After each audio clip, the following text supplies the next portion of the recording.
दोस्तों, आज की दास्तान है दरवीश और लुहार का बेटा। ये कहानी आपको दिखाएगी कि लालच इंसान को कैद करता है और नेक दिली इंसान को आजाद करती है। बगदाद के किनारे एक गरीब लुहार रहता था।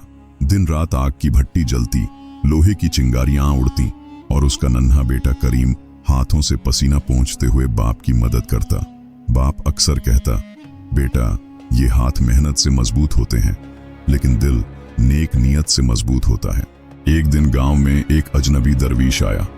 उसके हाथ में लकड़ी की छड़ी थी और आंखों में अजीब सी चमक। वो लुहार की भट्टी पर रुका और बोला, अस्सलामु अलैकुम, मुझे पानी चाहिए। करीम तुरंत लौटा लाया। दरवीश ने पानी पिया और मुस्कुराकर कहा, तुम्हारा बेटा बहुत नेक है, क्या इसे मेरे साथ सफर पर भेजोगे? उसे वो देखने को मिलेगा जो आम आंखें कभी नहीं देख पाती। लुहार हक्का बक्का रह गया। सफर? ये तो अभी बच्चा है। दरवीश ने कहा, यही उम्र है सीखने की। अगर तुम इजाजत दो तो मैं इसकी अक्ल और दिल दोनों को मजबूत बना दूंगा। करीम के दिल में एक अजीब जोश उठा। उसने बाप से कहा, अब्बा मैं जाना चाहता हूं। अगर इस सफर में इल्म और तजुर्बा मिलेगा तो मैं आपके लिए भी फख्र बनूंगा। लुहार ने बेटे के सिर पर हाथ रखा और कहा, जाओ, लेकिन याद रखना, मेहनत और सच्चाई से बढ़कर कोई हथियार नहीं। सफर शुरू हुआ। दरवीश और करीम कंधे से कंधा मिलाकर रेगिस्तान पार करने लगे। रास्ते में दरवीश ने कहा, करीम, असली इंसान वही है जो अपने सामने दौलत देखकर भी दिल को काबू में रखे। करीम ने पूछा, अगर दिल लालच करे तो?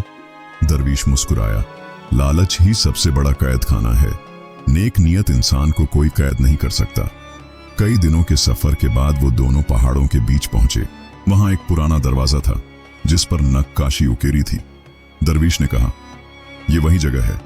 इस दरवाजे के पीछे वो शहर है जहां हर चीज सोने की है, लेकिन लोग गायब हो चुके हैं। करीम की आंखें चौंधिया गईं। सोने का शहर, मगर लोग क्यों गायब? दरवीश ने गहरी सांस ली। यही राज हमें तलाश करना है। उन्होंने दरवाजा खोला और भीतर दाखिल हुए। सामने जो नजर आया वो हैरत अंगेज था। इमारतें सोने की, सड़कों पर बिछी ईंटें सोने की, यहां तक कि दरख्तों की टहनियों पर भी सोने की परत। लेकिन चारों तरफ सन्नाटा था। कोई इंसान नहीं, कोई आवाज नहीं।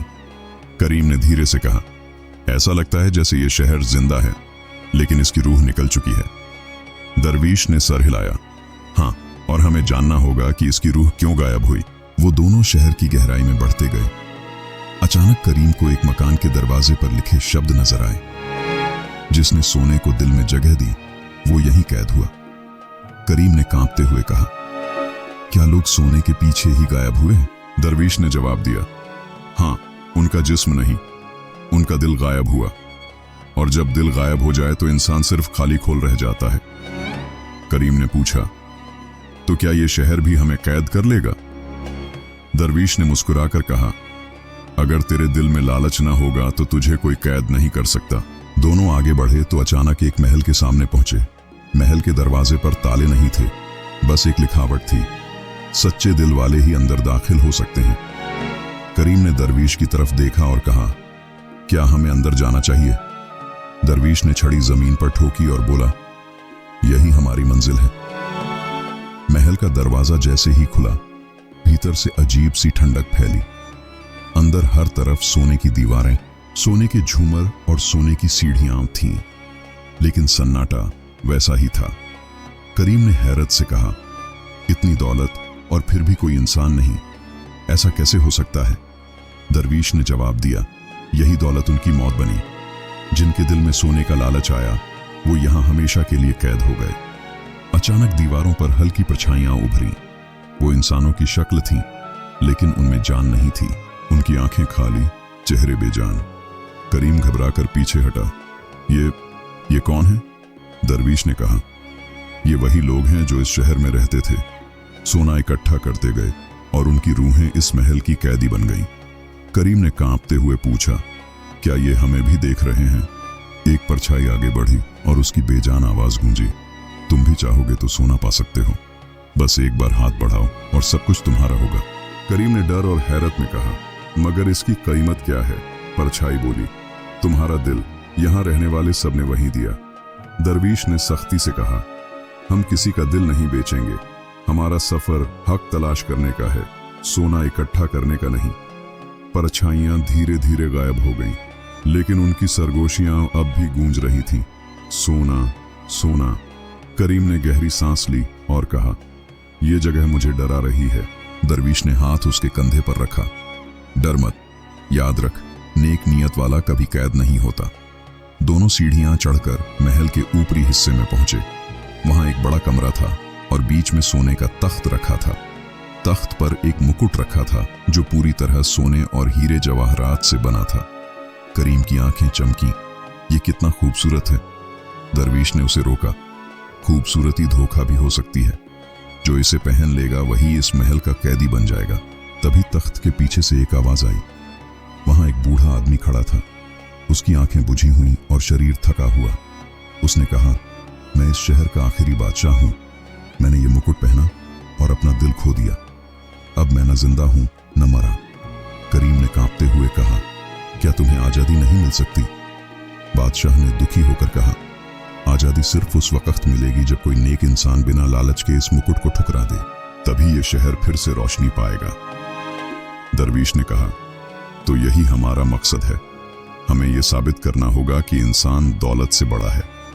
करीम ने मुकुट की तरफ देखा। उसके दिल में थोड़ी देर के लिए ख्वाहिश जागी कि अगर ये उसके पास हो तो गांव हमेशा अमीर हो सकता है। लेकिन फिर उसे बाप की बात याद आई, मेहनत और सच्चाई से बढ़कर कोई हथियार नहीं। उसने मुकुट की तरफ हाथ बढ़ाया और फिर अचानक पीछे हटा। उसने जोर से कहा, मैं ये मुकुट नहीं चाहता। मेरी सबसे बड़ी दौलत मेरा नेक दिल है। बादशाह की आंखों से आंसू बह निकले। महल की दीवारें कांपने लगीं। सोने की चमक धीरे धीरे मिटने लगी और परछाइयां धुएं की तरह उड़कर गायब हो गईं। दरवीश ने कहा, करीम, तूने इस शहर को आजाद कर दिया। महल की दीवारें अब सुनहरी नहीं रहीं। उनमें दरारें पड़ने लगीं और सोने की चमक मिटकर सादा पत्थर नजर आने लगा। करीम ने हैरत से कहा, दरवीश, ये सब बदल रहा है। शहर सोने से मिट्टी में क्यों बदल रहा है? दरवीश मुस्कुराया, क्योंकि असली शहर मिट्टी का ही होता है। सोना उनकी ख्वाहिश थी, हकीकत नहीं। तूने लालच ठुकराकर इस जगह को असली शक्ल लौटा दी। पुराना बादशाह रो पड़ा। उसकी आंखों से आंसू जमीन पर गिरे और आवाज निकली, अब मैं आजाद हूं। धीरे धीरे उसका जिस्म धुएं में बदल गया और गायब हो गया। करीम कांपती आवाज में बोला, वो कहां गया? दरवीश ने जवाब दिया, उसकी रूह कैद से निकल गई। अब वो अल्लाह के सामने जवाब देगा। जैसे ही बादशाह गायब हुआ, महल के दरवाजे अपने आप खुल गए। बाहर पूरा शहर मिट्टी और पत्थरों का बन चुका था। कोई सोना नहीं, कोई जवाहरात नहीं, सिर्फ खाली घर और टूटी हुई सड़कें। करीम ने गहरी सांस ली। तो लोग इस शहर के पीछे क्यों भागे अगर ये सब धोखा था? दरवीश ने कहा, क्योंकि इंसान अक्सर उस चीज के पीछे भागता है जो चमकती है, लेकिन चमक हमेशा सच नहीं होती। दोनों शहर से बाहर निकले। बाहर निकलते ही पुराना दरवाजा खुद ब खुद बंद हो गया और उस पर नए शब्द लिखे गए, नेकी ने इस शहर को बचा लिया। अब जो आएगा लालच की कैद में नहीं फंसेगा। करीम ने कहा, क्या ये शहर फिर कभी आबाद होगा? दरवीश ने जवाब दिया, हाँ, जब इंसान समझेगा कि मेहनत की रोटी सोने के महल से बेहतर है। सफर पूरा करके जब दोनों गांव लौटे तो करीम के बाप ने बेटे को गले लगा लिया। उसने कहा, तू अब सिर्फ मेरा बेटा नहीं रहा, तू पूरी बस्ती का फख्र है। गांव वाले इकट्ठा हुए। करीम ने उन्हें सारी दास्तान सुनाई। लोग बोले, तूने हमें सबसे बड़ा सबक दिया। दौलत इंसान को अंधा करती है, लेकिन नेक नियत इंसान को रोशन करती है। दरवीश ने आखिरी बार करीम से कहा, याद रख बेटा, असली शहर सोने का नहीं बल्कि दिल का होता है। अगर दिल साफ है तो दुनिया तेरे लिए जन्नत है। करीम ने सिर झुकाकर कहा, अब मुझे समझ आ गया, अल्लाह की सबसे बड़ी नेमत इंसान का ईमान है, ना कि दौलत। और दोस्तों, यही है इस कहानी का सबक। लालच शहरों को बर्बाद करता है और नेक दिल इंसान पूरे जहान को रोशन करता है।